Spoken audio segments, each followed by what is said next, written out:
Evening, everyone. We are calling to order our March 29th meeting of LCAAC at 6:38.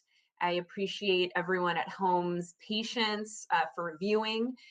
We are almost at quorum and wanted to give it a couple more minutes. So we're going to go ahead and begin with a roll call. So to make sure that you have audio as well, then just go ahead and let us know that you're here when you hear your name call. Brian Benavides. Here. Ann Dameron. Here. Kevin Ching. I'm here. Excellent. Devanshi? No. Nisi? No. Okay, hopefully we'll have our students a little bit later. Yen Chen? Nope. Divya? Okay. Calvin Hearn? Okay. Anna Schiffer?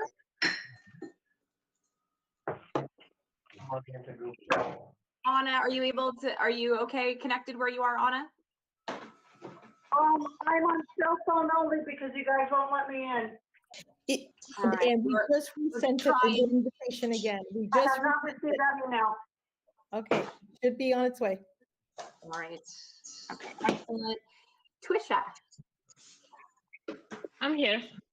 Excellent. Marinelle? Here. Great. Crystal? Gabriella? Okay. Larona? Here. Great. Okay. Michael? I'm here. Thank you. Ivy? Here. All right, excellent. And then for our non-voting members, we have Steve Musto, Hello.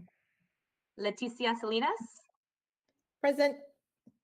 and we have Rais here to present in lieu of Marcus Battle. Here. Excellent, thank you. And then hopefully our trustees will join us a little bit later. Okay, Anna, and we see you now. And so we now do have quorum. I'm going to ask everyone else to go ahead and mute if you're not speaking. My fucking phone.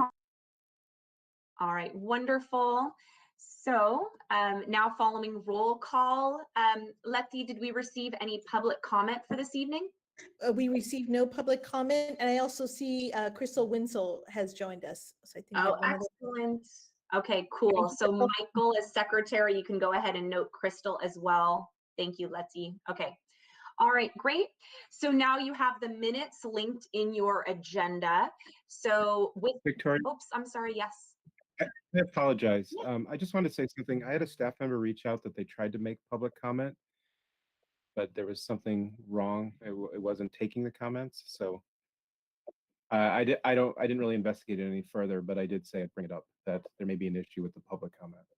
Yeah, we had tested it, so I'll double check it, but we closed it at a certain time, so it'll depend on what time she tried to log on, but I can follow up with Ann.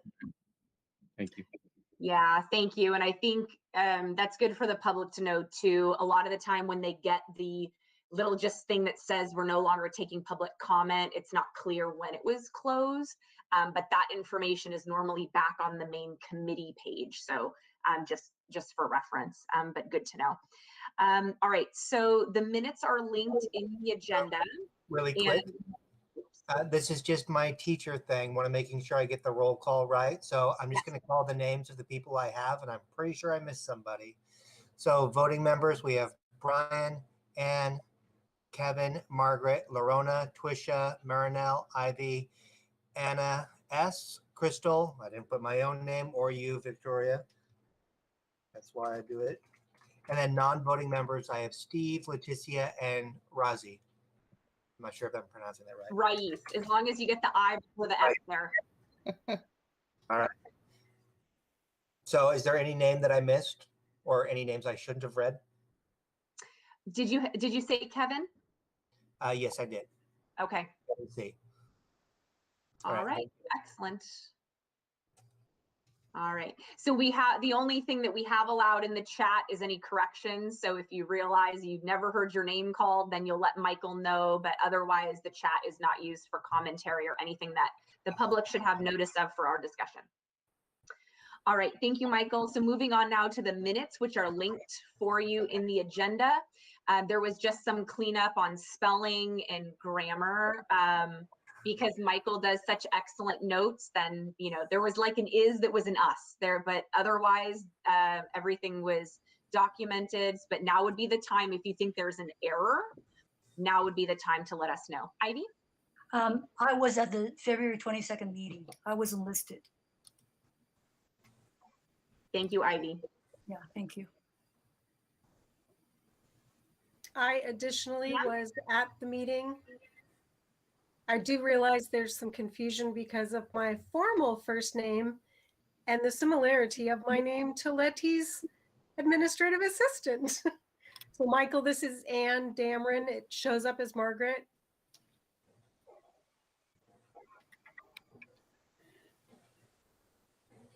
I can see you noting. Thank you. Thank you, Anne. Okay, Marinelle? I was also at the meeting and not listed. I had issues logging in, I believe, so I may have not been there for roll call. Thank you. Thank you. I've added those names to the notes. All right, any other corrections to the minutes? All right, wonderful. Okay, any objection to adopting these minutes as they have been amended? Any objection? All right, Marinon, Ivy, would you do me a favor and go ahead and lower your virtual hands, and then we can make sure I'm not thinking you're objecting to things that we're on. Awesome. Okay. All right. So seeing no objections, you have approved the minutes from our February meeting, and we're going to move on now to our budget and goals review. So you have two documents linked for you. So we're going to go ahead and begin with the 2019-20 document. And these are linked in the agenda. So Letty, it's correct that anyone at home would also have access to the 2019-20 document if you wanted to follow along. But we won't be screen sharing because this is a provided document. So you can go ahead and open that. And the reason that we are looking at this document is to see if you have any larger questions. And that's why we have Rais here. So when we go through this, he can answer questions about what might have come in that was substantially different, either increase or decrease from what we budgeted, right, at the committee level. And then we can use that information to see if we actually want to plan for an increase or a decrease, or if we just want to kind of stay the course and keep with our same budgeted amount. So when you look at the document, when it notes revised budget, remember that during the year, we actually increased some areas and we decreased other areas because we had our staff from the finance side actually let us know what things we're projecting to look at. And then the committee was given the opportunity to make the adjustments accordingly. And then the actuals is what things all said and done by the end of the summer, what the actual full amounts were paid out of those items. And then you can see the differences. The red are some areas that we still underspent in those goals and actions. And then the black are the areas that we overspent in those areas, which were very, very slight. So you can see that the bigger is still, the larger discrepancies were still areas we underspent, which do happen sometimes in regular times, but we did discuss last year the difficulty in actually being able to spend money effectively to get services to kids, even though we have every intention of doing that. And the district has every intention of doing that. And we did talk about that quite a bit last year. All right, so now looking at that document, we can just kind of go by goal. And so I'm going to start us with goal 1 here. And so if we have questions there on anything in goal 1 that we want to talk about when we're looking at those differences. Before we start, something I'd like in the future is that at the bottom, there'd be a total for how much was projected, how much was spent, and also how much actually ended up in the difference, just so we have a rough idea of what budget we're dealing with and where our overall over or underspending. That's a great suggestion, Michael. And I know Rais can definitely pass that along, and we can get that then the next time that we do this. Thank you. Ivy? I did add up all the numbers. So for the 1920 revised budget, it's 16,128,819. The 1920 actuals add up 14,653,914. And the difference comes to be minus 14,747,000. 14,740. Oh, I'm sorry, 14,747,25. So it's 1,474,725. But when you minus that, okay, well, let me back up a little. The difference between what I just read for the revised budget and the actuals should be 1.4 million, 1,474,905. But then the difference adding up is 1,474,725. So it's off by $180. Sorry for about confusion. But then the total is off by $180. Okay. All right. So if the difference from when you subtract manually and the difference when you tally the last column is off by $180. Yes. So we will have Rais can note that, and while I love the attention to detail, I think we can have them look at that and maybe just make sure that it's reported on, and we might be able to find that. I think for our intents and purposes, the other totals that you shared are important, particularly for the bigger conversation. And it is important to note, so as Ivy is sharing, if you recall last year, we actually thought we were only going to get 14 or something million for this upcoming year as well. So it's kind of in line with where we were maybe winding down to be, but it is actually, there is always some money at the end a little bit more difficult to spend, and we'll talk about that as we move on to what we're looking at for this year. So going back, so that was kind of big picture, but going back, do we have any specific items on goal 1 that we had questions about kind of going through? We've already talked about 1.7, which is the professional development. And so we are meeting, I should say Fremont educators are meeting with curriculum instruction a bit to kind of look at what we can do for PD moving forward, but particularly in this different setting. It's everyone's schedules, are crazy. So it's been even harder sometimes to access that. And substitutes in a virtual setting are also very challenging. And we have a much smaller substitute pool this year from the district end. So teachers, even if I really wanted to go to that math day that I wanted to, knowing that my kids might not get a substitute and the kind of chaos that causes, it's been a bit of a challenge. So we're looking into those sort of things, but in goal 1, that was the kind of larger discrepancy. The others kind of fell in line with what were normal kind of differences. Okay. All right. So for goal 2, I know that we were talking about 2.5 last time. We had talked about that as one that was on the entire sheet, something that was really a large discrepancy at almost $1 million unspent. So Rais, would you be able to share a bit on 2.5, what that looked like from the district end? Oops, you're muted. Sorry. we have a large amount in goal to unspent dollars. And going back to the process that we have in place, Victoria, is Letty's position, assistant superintendent. I'm just trying to describe the process. This position is liaison between this committee and the business office.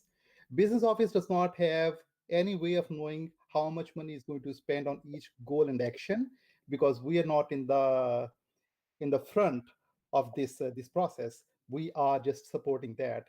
What happened is that last year, when before Letty came on board, and by the way, we have a beautiful relationship with Letty. Before that, we had some slight disconnect, and there were many, many, many reasons for that. And because of that, we had this unspent balance that we brought to the attention of assistant superintendent. But somehow during COVID-19 process, due to some other reasons, that was never analyzed, and that was never realized at that time. As a result, we have a huge unspent balance. But what happened is that at the end, when everything was done, we had meetings to understand how money should have been spent and how money is not spent. At the end of the process, we said, okay, because of COVID-19, we had some expenditures, some costs that are district-wide, and there are some specific to the target groups. So we transferred almost $1 million from LCAAC to unrestricted general fund under the guidelines or leadership from the assistant superintendent of that time period. So that's what we did. But if you try to understand the difference by goal and action, it would be very, very difficult to explain at this point. Okay, so it is allowable, and so that would be something, it is legal, I should say. So that's something the committee should know, is that if we are not able to spend the money per the goals and actions that we discuss, it is allowed for the district to then absorb that money into unrestricted for general fund purposes. I think it's a different discussion to decide if that's something that I think we've been very proactive ahead of time in not allowing that to happen on too much money, because the purposes of money is our unduplicated students. But thank you, Fariz, right? Just explaining that that's something that can happen, and things fall through the cracks during pandemic, for sure. And so just that's something that happened last time. I'm wondering. Victoria, just to add one more thing, that we want to be extremely transparent in this process.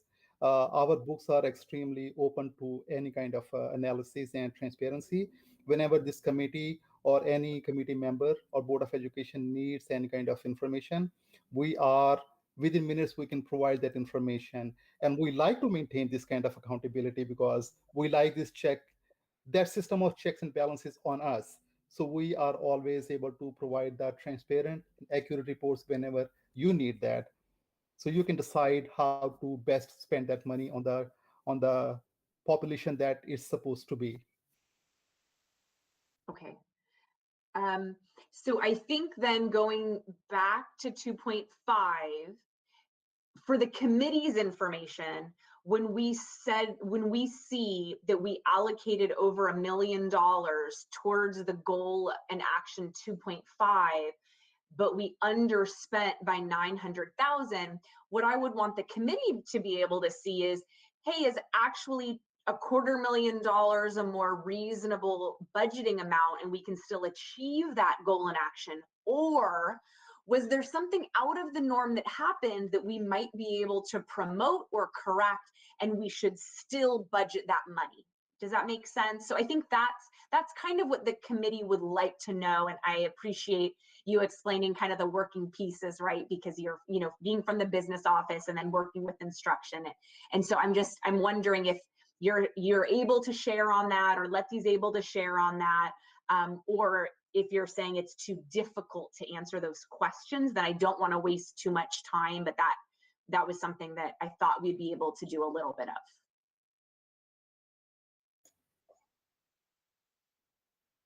Victoria, you have a couple hands up, Ivy, and then Michael.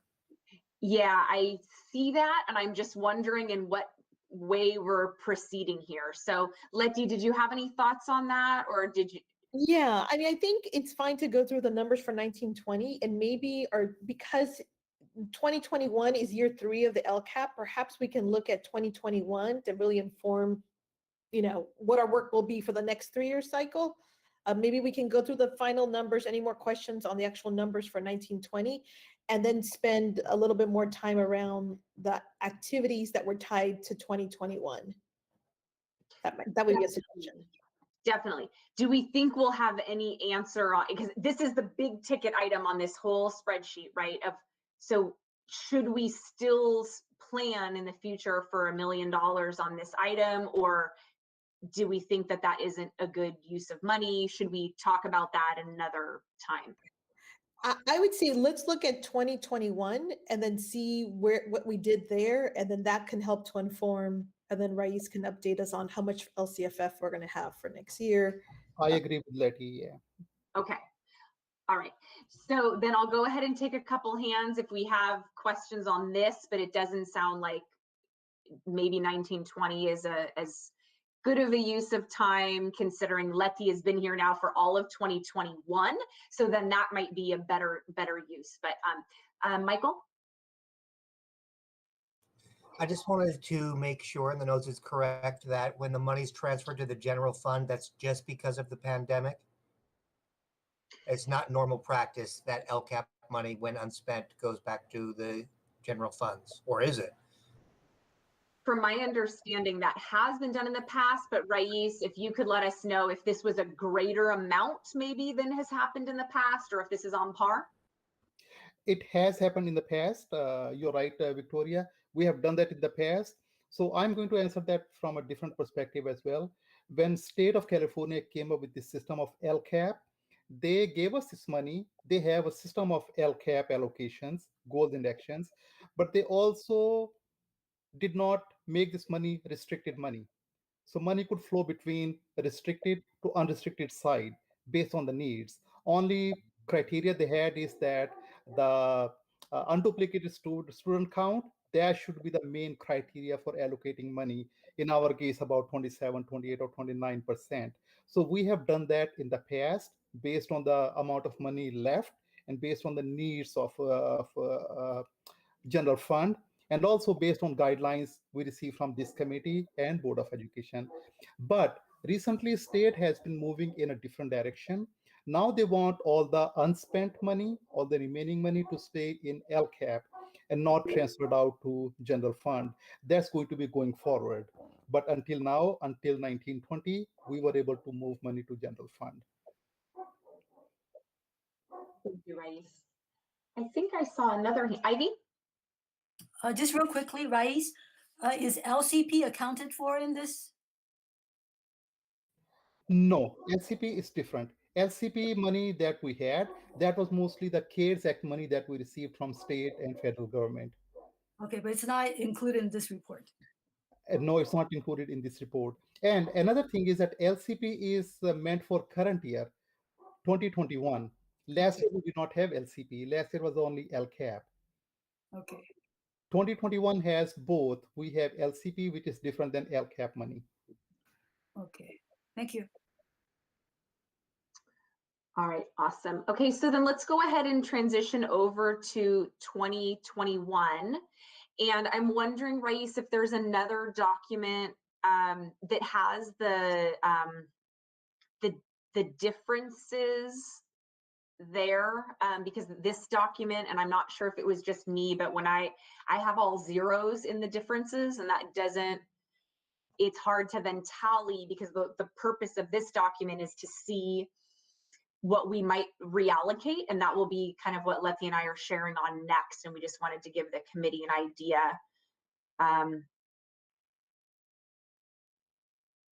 Oops, you're muted.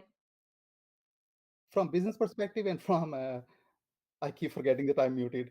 From anything, we consider budgeting to be a dynamic process based on the ground realities, based on executive decisions that people can make.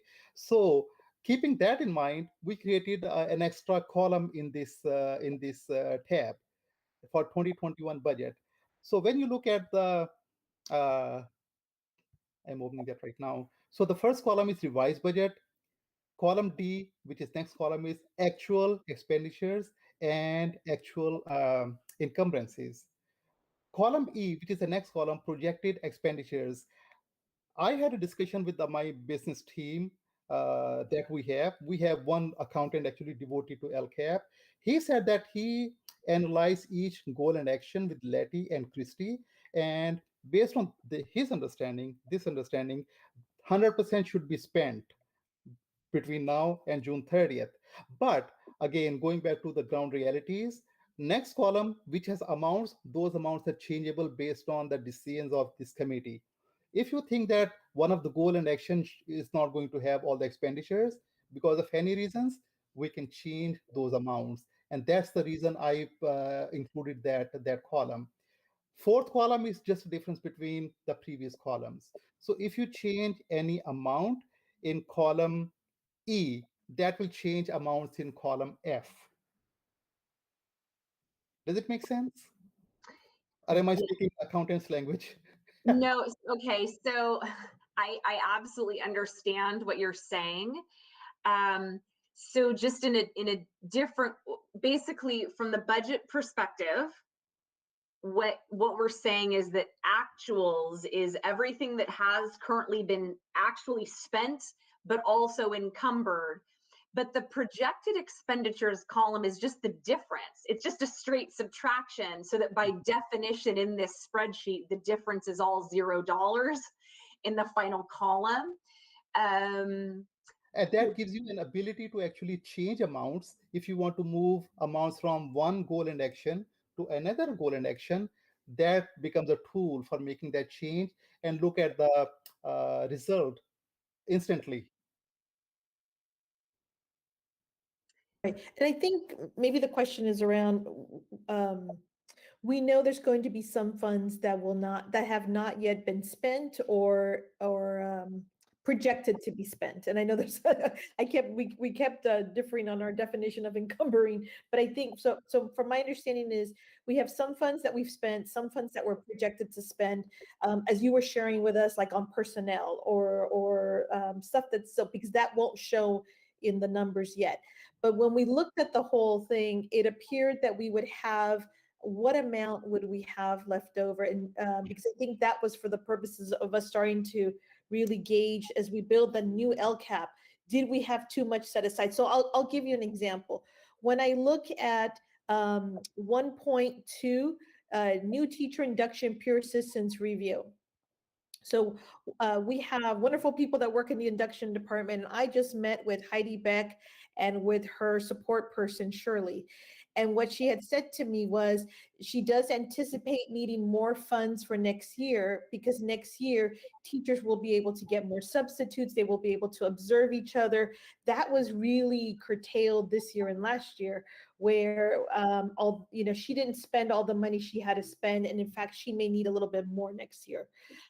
So at minimum, she was saying she'd like to go to the previous numbers, because she knows that teachers will want to observe each other during induction next year, and they haven't been able to do that. So I think for the purposes of tonight, maybe it's for us to just start to notice where we see just big gaps, and maybe it's pandemic reason, or maybe it's not, and that's where we start to talk about, what are some areas where we want to kind of leave status quo. And then, like, I look at the bottom of this document where it's showing the counselors. And I know that we have a commitment to our counselors and so forth, and I want to be able to have that discussion with us, but it may be that we just say, listen, we need counselors, we need even more for next year. And we just look at our numbers, do we leave that fund as is and not have to augment anymore, except for step and column, of course. And I think that's what we have to kind of start to work on, that Rais wouldn't know, because like he said, he's not seeing the spending that's happening within the goals and within the department. He's just looking at the black and white of, did they encumber it? Did they spend it? But then, for example, when I speak with Heidi Beck said, yeah, we're gonna need more next year, but for this year, we're fine. We just didn't have a lot of use for subs. So just in adding something to Letty made everything, express everything very eloquently. I ran a report from my system just to show how much personnel cost is still in there in the remaining budget.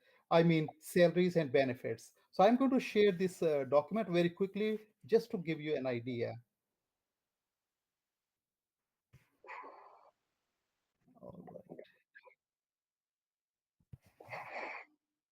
Are you able to see this document that is being presented? Yes.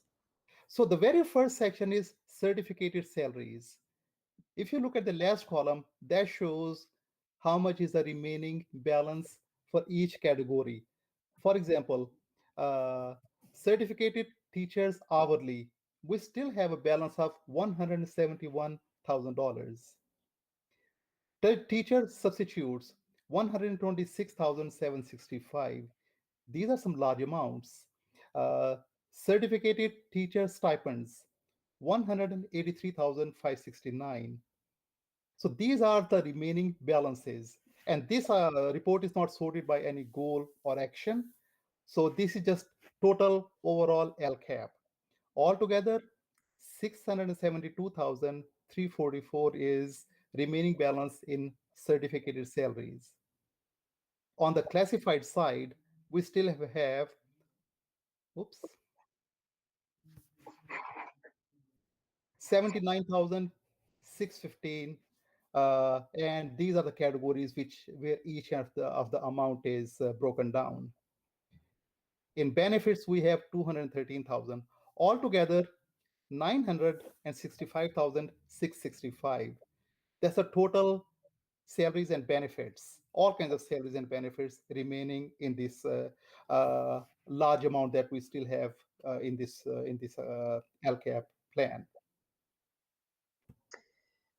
Race, when we're looking at the 2020, 2021 actuals, is that through the beginning of March, or was that cut at the semester when we're looking at that number? As that's at as of what date? So the report I was just showing you, this is as of today. Okay, and the one that we got though that's linked in the agenda for 2021. We did that last week. Okay. As of last week. So this is pretty recent thing. I also ran another report by goal and action. Let me share that.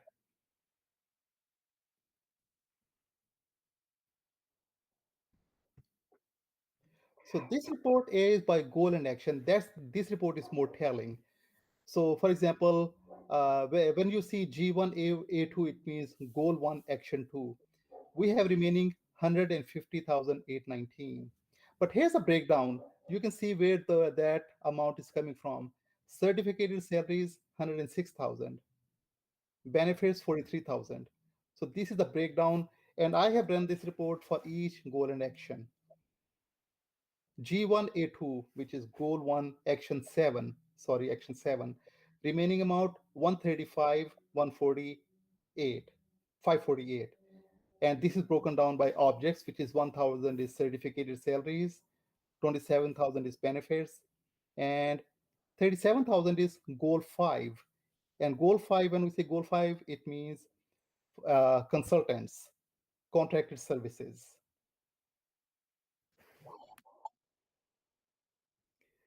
Okay, I'm trying to find a large amount. G2A5, which is goal 2, action 5, it still has 972,873. That's a really large amount of money. And that is sitting in 4,000 object, which is it's like a parking place. Money can be moved from this account to any other account based on your executive decisions. Okay. So thank you, Race. I think that that's a little bit of insight that not a lot of us had before. I think just summarily, as we move into the next discussion on the agenda item, something that we want to have for the ballpark amount is looking at the kind of what we project to be unspent given our current goals and actions. So one example of that would be if we looked at goal 2, action 5, we've budgeted about $1.5 million, but 2/3 of the way through the year, we have spent $598,000, right? So if we continue at that pace, we will spend about $1 million. If we've continued at that pace, we won't be able to spend $972,000 in these last under 3 months of school. which is why I would say that we probably have about $500,000 at least unspent just in that one line item, which is why Letty and I are bringing forward the next agenda item, which is talking about how we can in advance tag some of this money to make plans to do some additional supports and services for students. So are there any kind of questions about that or anything else on the 2021 that we want to look at right now?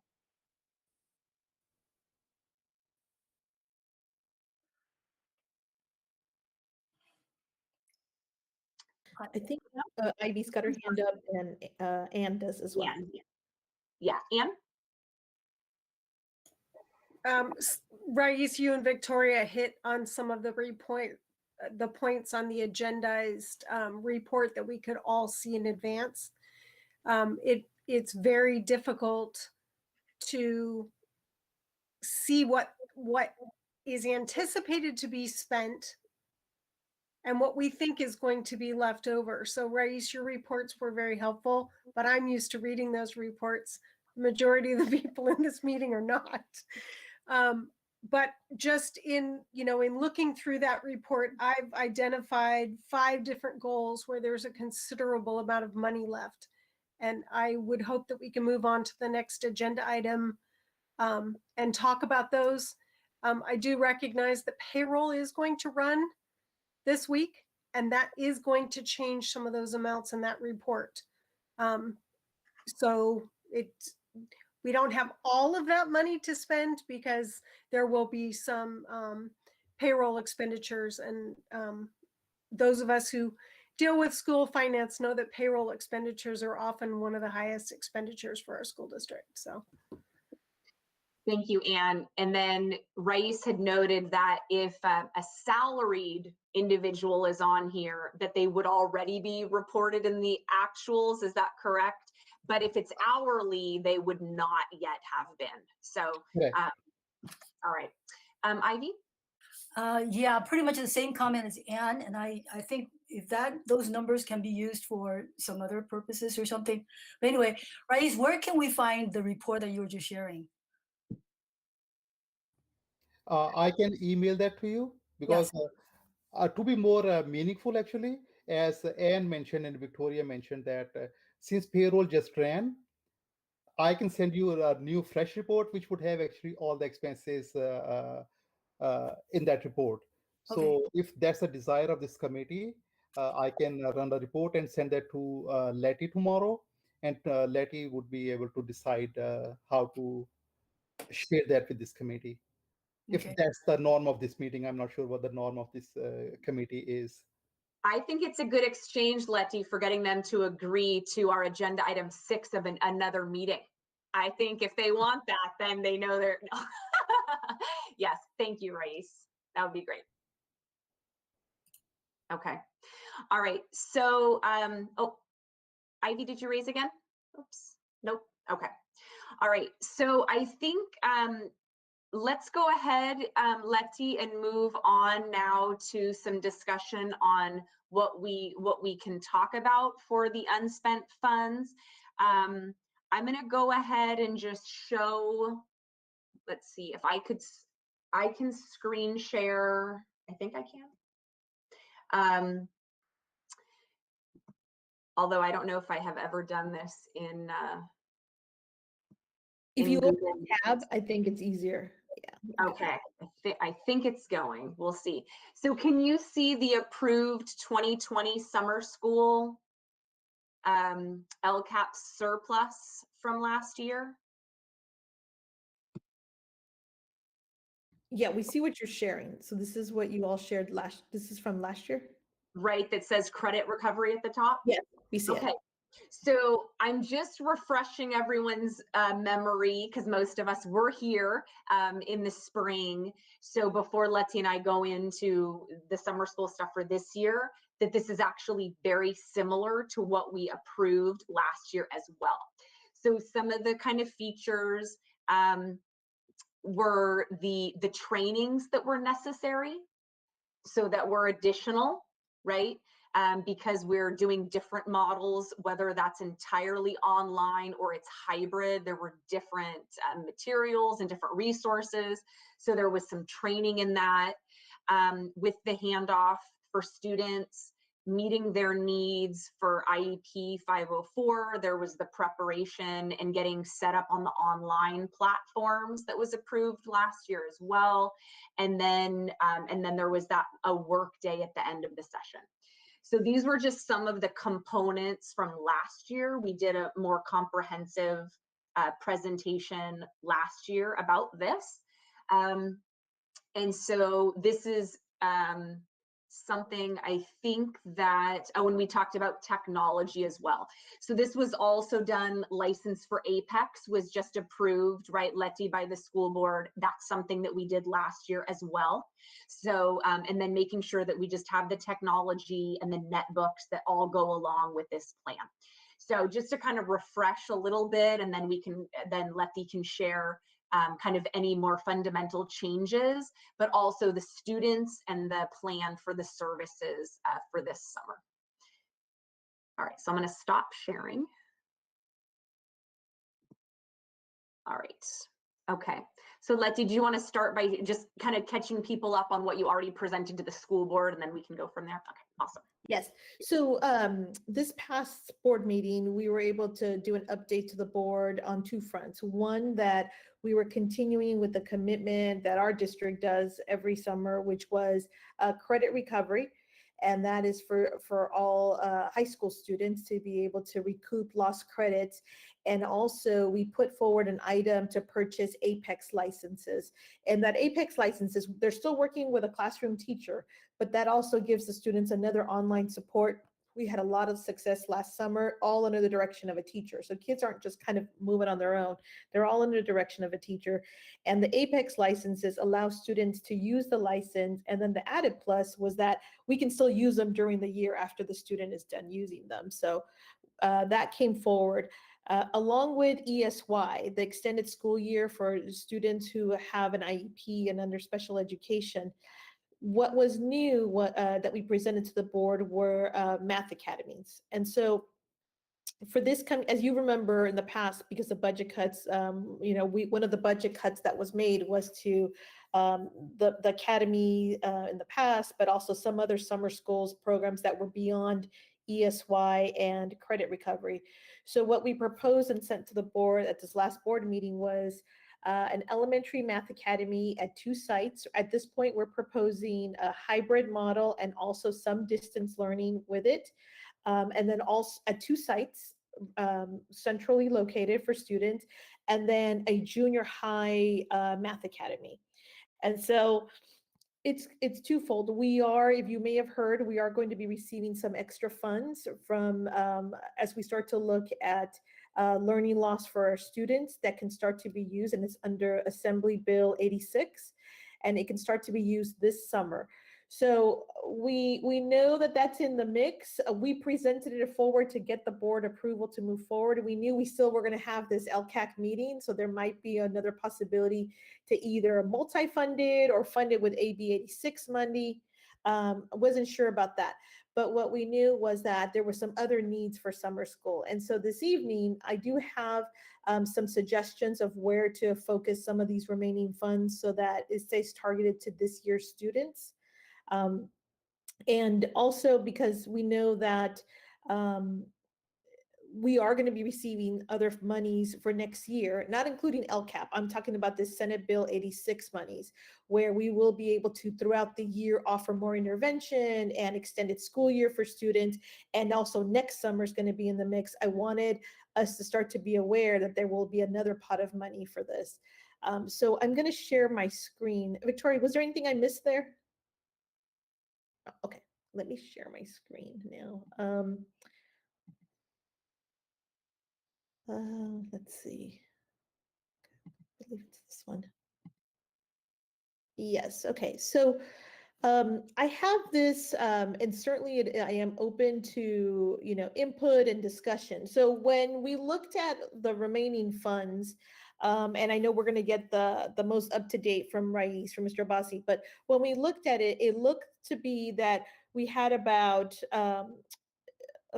2 million, or was it 2.4, that was still, as it looked, unspent. But we also recognized that there was still a lot of personnel, there was still summer school in the mix. And so when we looked at it, it looked like we would have approximately 1.4, 1.3 leftover funds. And I say leftover because it still has not yet been spent or encumbered. At the same time, we have heard on two fronts from our IT department. So speaking with Director Bogle and also just hearing from the IT department, as you all know, we have Chromebook devices for our students. The bad news is that at the end of September, he has approximately 10,000 devices that are going to come to what's called end of life. And what that means is that they may still be functional, but you can't update them anymore.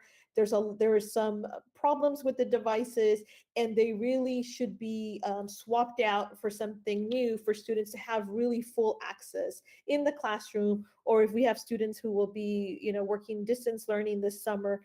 And so a Chromebook device is approximately $270 when you include the Google license and the tax. We know that this summer we will have our high school students will be doing credit recovery all through Apex with their teachers. That will be distance. And we also are proposing at this point, also subject to negotiations, but academies that will have a combination of hybrid and also the use and need for devices, along with our students in our ESY program. And so speaking with Mr. Bogle, of course, all 10,000 devices would be over $2 million. That's not something that I'm proposing here. I'm proposing that we look at this and look towards reallocating these funds for the use and starting for the use of this summer. And that will meet the needs of all students who are doing some kind of a summer program this summer. And then IT would be able to, with enough time now, roll out in time for some order and roll it out in time for summer school. And then, of course, the Chromebooks would be used for into the next school year. So that was one area. And at this point, I am only proposing what would be for summer school, which would be approximately 3,000 devices for a total of $810,000. And then the second mini proposal is really, you all heard from Ms. Cert and from Jenny Applegren the last time, I think the last meeting we had. And what they shared was their long-term PBIS, positive behavior intervention support plan for our district. And I will be sharing more about that as we start to plan for the next rollout of the next cycle for LCAAC. But for this spring summer, we have the opportunity to advance our teachers to have access to professional development, the cost of hourly work for them this summer, to get a head start and prepare for the next school year. And so what that would cost is $58,750. And this would be for 5 schools, for their teachers to go through this training, have materials that come with PBIS, and this would be advancing cohort 2. And so I have there a total of $868,750 for, it would be the devices to support summer school, and also PBIS, professional development for our teachers, for cohort 2 of 5 schools. And then I'm not sure if we would have time or have, kind of direction. We would look at the possibility of starting to also pay for continuing online platforms for our teachers and any other professional development that may be able to come forward for this summer work. So I'm going to stop sharing my screen because I can't see any of you and then come back. Could you share a little bit more on the online platforms?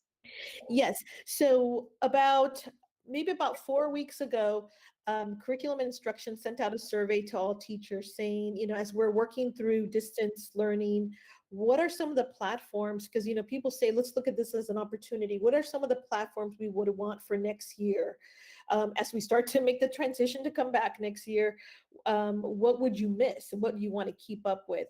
So teachers across the district said the use of Seesaw was something that they really felt was useful for them. They would anticipate being able to continue to use it next year. Certainly the use of Zoom A lot of our teachers really enjoyed using it and having some kind of now that our tech is starting to come up to par, our teachers for the most part now have better working devices that they can really use to the full advantage.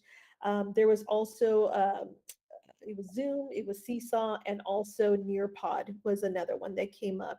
And so and particularly at the elementary level, a lot of our teachers really have just used it to the full use, full fruition, and want to be able to continue to have that diversity in their teaching toolkit as we move forward. So that was going to be, I'm still waiting on some quotes for that, but I wanted to be able to bring that forward. And that could be something that teachers teaching the Math Academy can use this summer, but then we would be able to use into the next school year as well. Okay, excellent.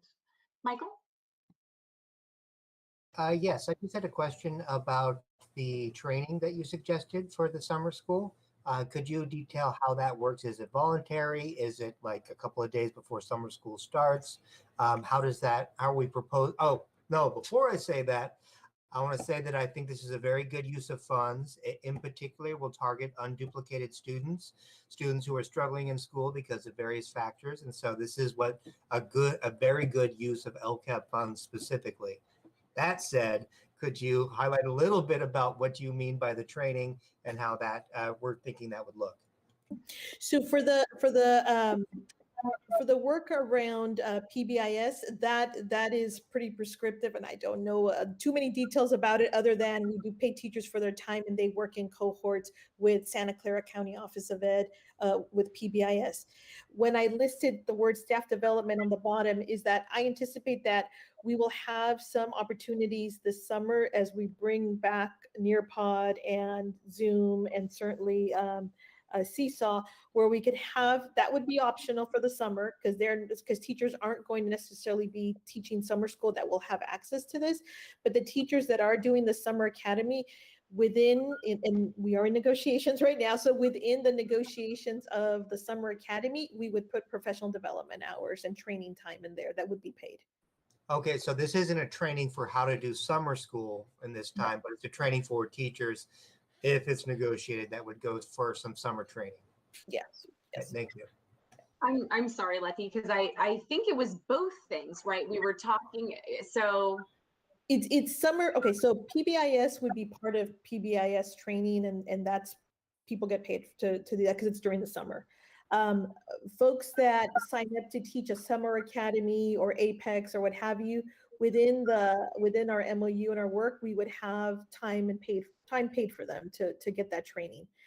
I'm also proposing, once I get the quotes on the licenses, we may have the opportunity to do some optional, I don't know, best practices around Nearpod and, advanced Nearpod use or something like that.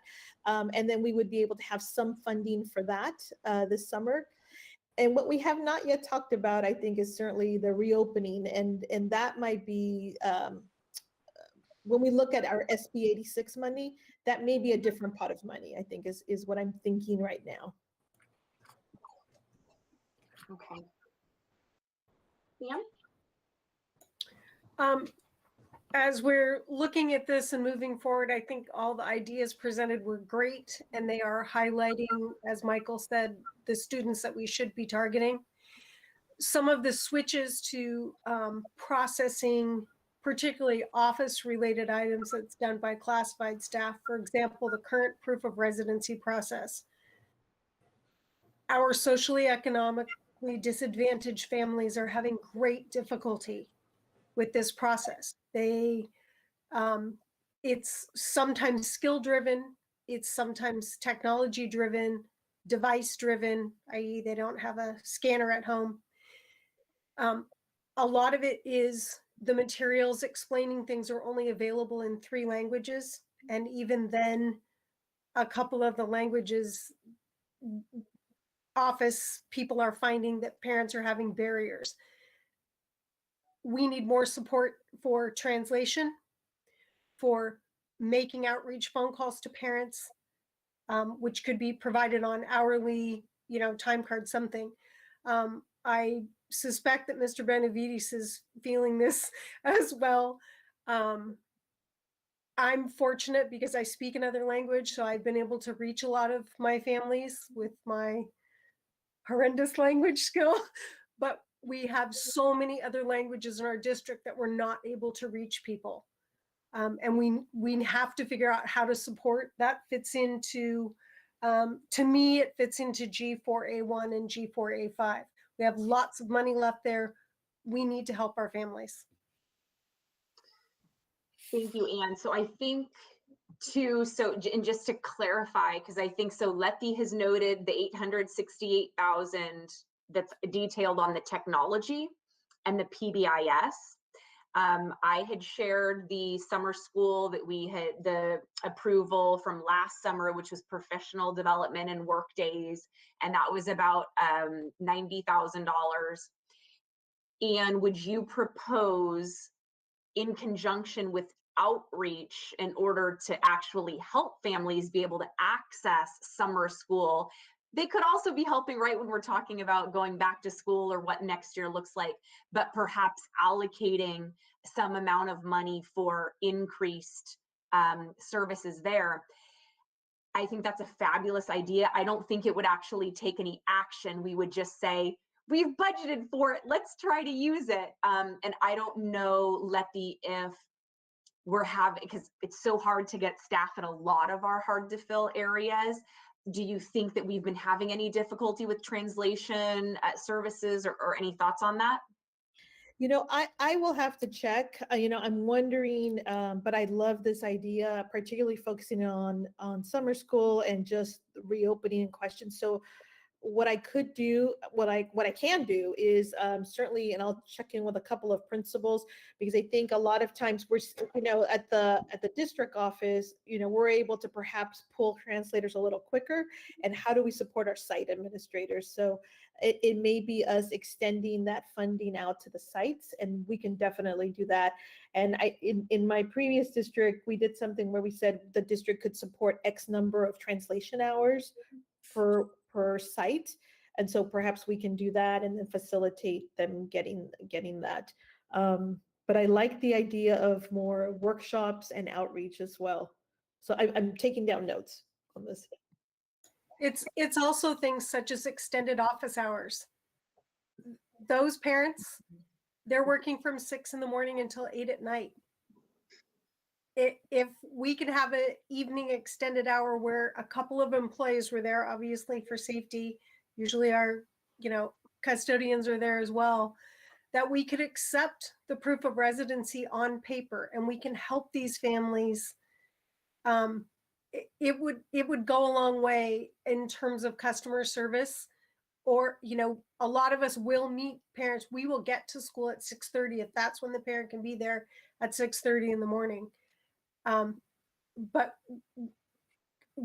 with this proof of residency process being done all online right now, let me tell you, the need is there. I've been on the phone for 2 weeks and I really need support with a lot of the languages that I'm not able to speak, or parents who can't come in and make an appointment to see me. And checking with other principals is great, but Brian, I can see you nodding, but the need is district-wide. Okay, thank you. Yeah, we can, I will work on that. I had a question just about interpreters in Fremont, because in Union City, at least in the special ed department, we have a phone service that we can use, and it pretty much is like hundreds and hundreds of languages. I'm just curious if Fremont has something like that or has looked into something like that. So we do have, it's the AT&T language line. So I know that is something that I want to look at to see how we can expand it.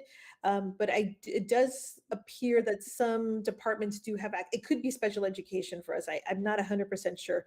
But yes, an AT&T language line is actually very useful. So for something like what Anne is saying, there's many, many languages, and it's just like a three-way call, and you're able to do that. So that might be something that we do look up also, perhaps as we look at the 3-year cycle for the LCAAC. That might be something that we look at as well.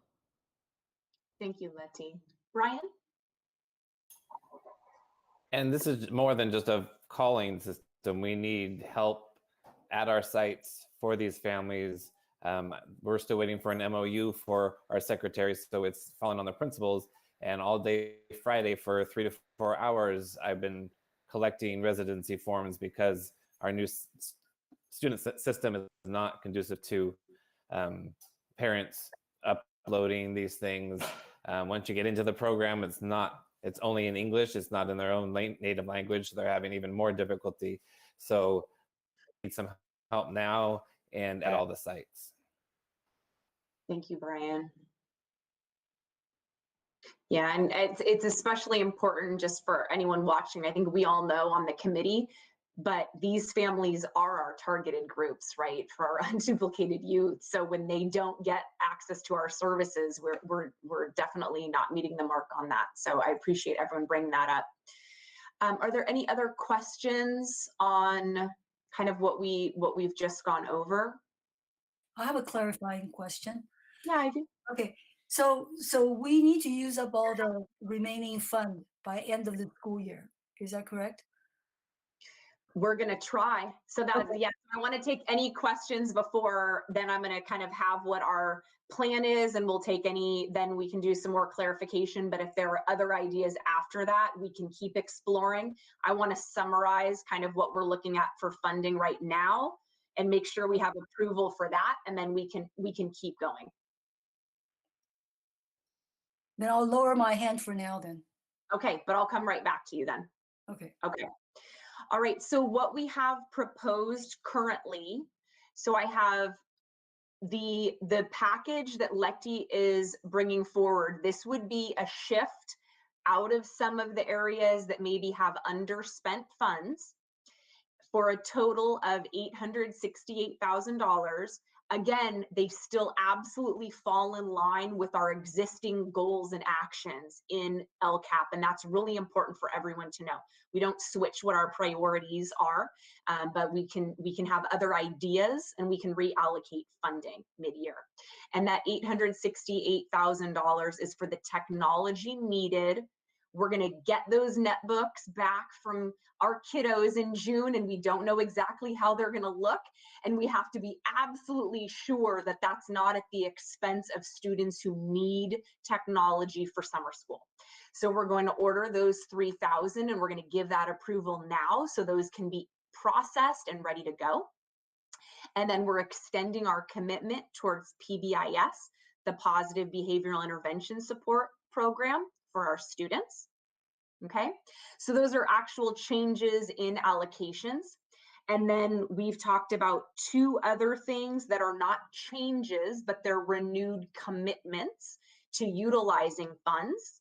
So I showed last year what we did, which was the additional day of training, which is on Apex or whatever else. And I believe, Letty, when the district approved Apex, they also shared that from the Apex end, they automatically approve for doing a day of training with our staff.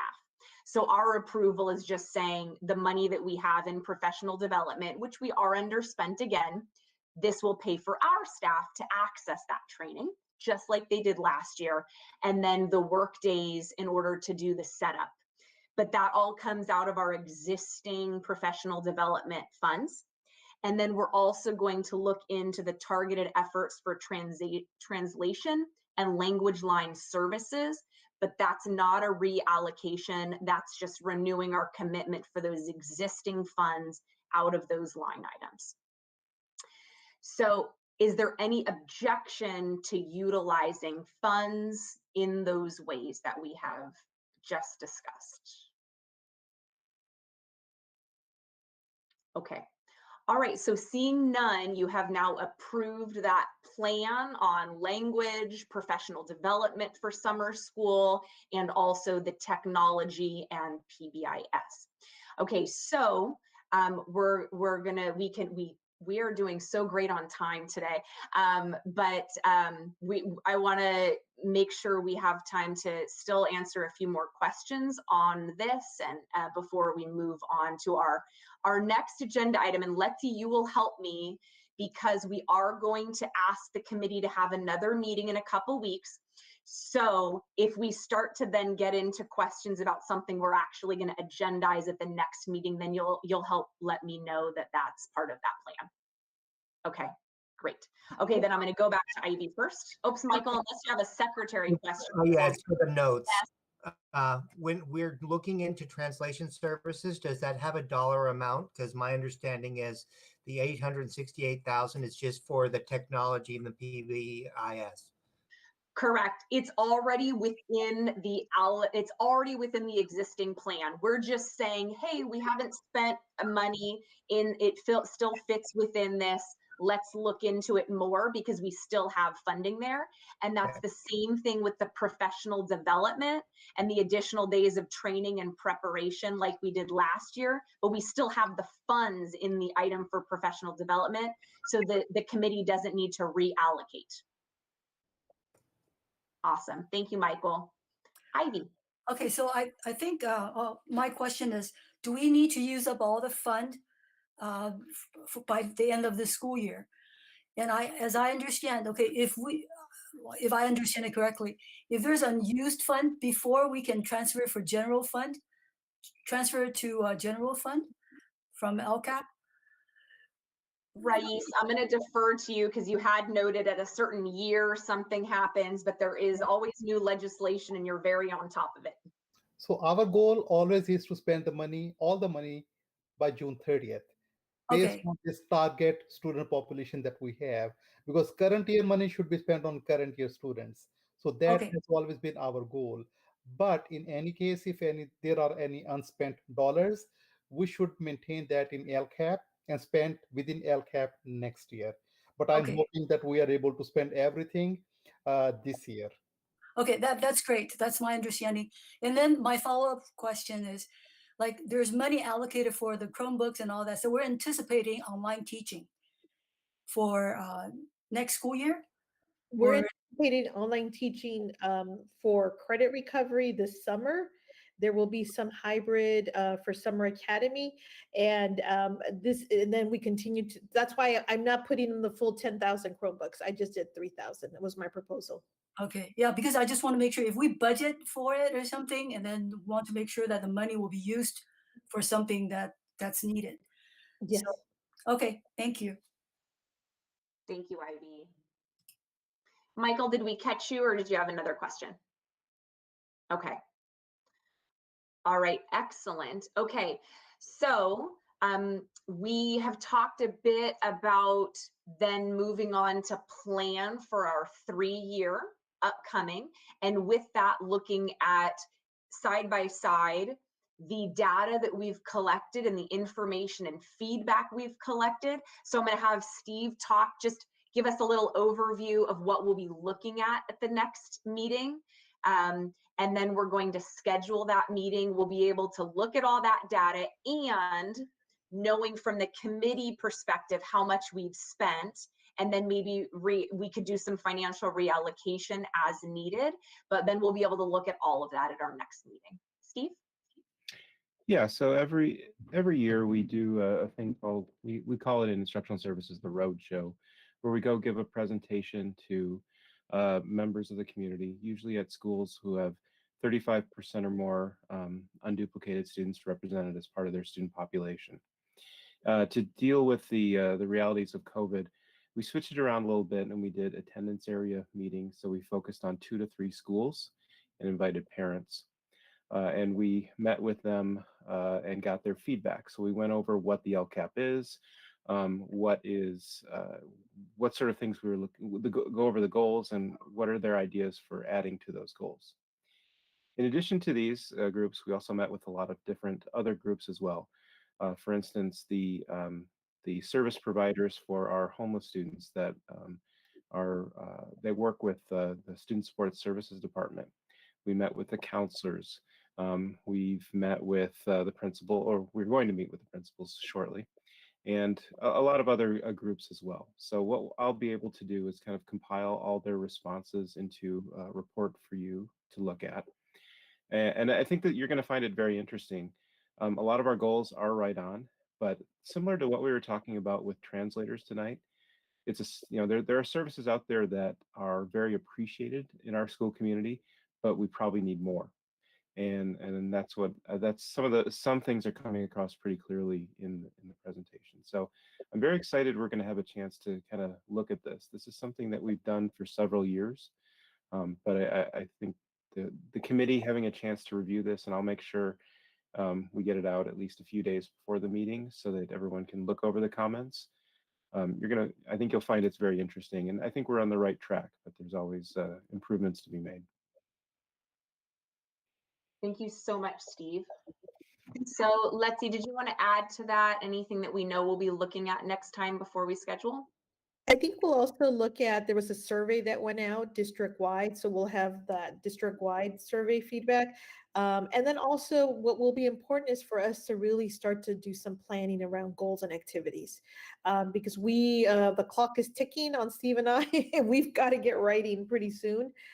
So I would like to get some direction so we can start to do some drafting as well.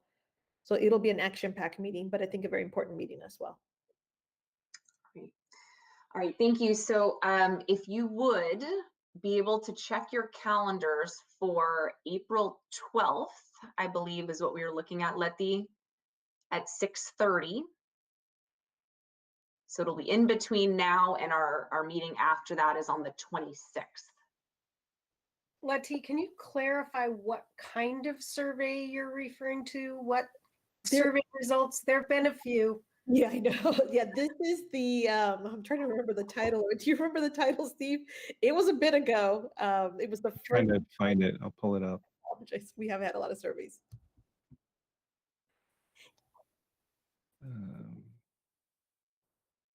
Yeah, so it was this, so the survey went out district-wide to all families through Bright Arrow in multiple languages, and it's just to give us feedback on conditions of learning, the very basic LCAAC goals.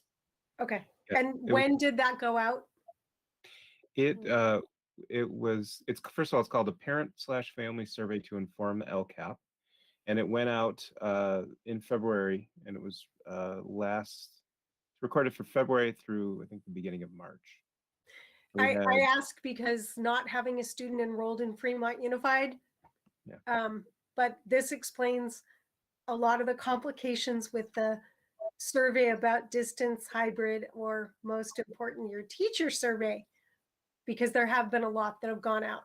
And parents are, oh, I answered that survey, but it was a different survey. So thank you. All right. Okay, so we are scheduled then for 2 April meetings, one the 12th and one the 26th, both at 6:30. So what we'll do then is look at all the results, which those of you that have been doing this, we've done it before, and it's normally we kind of normally get informed on looking at that stuff, and then we've done kind of sticker activities or other things. So we'll have to navigate how to be interactive and kind of get some consensus and feedback. So we'll look at ways of doing that for the next meeting, which will have to just be a little bit different. So I thank you in advance for your patience on that. But then we'll know kind of what we can talk more about, or what we're still feeling like we understand. But in the meantime, you have the 2 years now of the goals and actions. So please read over those. And if you know you have questions about those specifics, then just kind of come ready with that, because then when we go through, it'll be a little bit easier. And we won't need to kind of do the rundown for every single goal and action, but we can really hone in on what the needs for understanding for the committee are. All right, any other questions before we go? Just one more. Yeah. Okay, I'm sorry, but I'm just wondering if Letty or anybody who's going to present anything, can we have them in advance or something?